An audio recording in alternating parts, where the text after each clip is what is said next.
வணக்கம் குருவே சரணம். இந்த குருமார்களுடைய தீட்சைகள் ஒரு சீடனுக்கு கிடைக்கணும்னா சீடன் கற்பூரமா இருக்கணும்.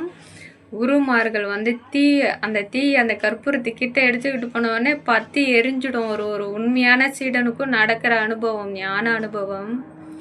நம்மெல்லாம் இப்போ என்ன பண்ணுறோம், நனைஞ்சு போன பஞ்சா இருக்கும். என்னதான் குருமார்கள் தீயா அந்த பஞ்சு கிட்ட வந்த உடனே தீ தான் அணைஞ்சு போகுது. பஞ்சு ஒன்றும் ரியாக்ஷனே கிடையாது. கொஞ்சமாக மனசை மாத்திர பக்குவத்தை கற்றுக்கொள்ளணும்.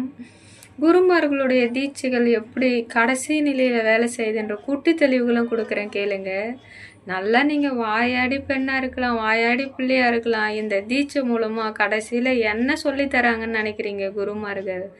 இந்த வாயை லாக் போட்டு பேசாத போடா இந்த மக்கள் கூட, அமைதியாக உனக்குள்ள இன்பத்தை காணடான்னுட்டு தன்னுள்ள இருக்கிற சொர்க்கத்தை காட்டுவாங்க. சிந்திச்சு செயலை மாற்றுங்க. நன்றி.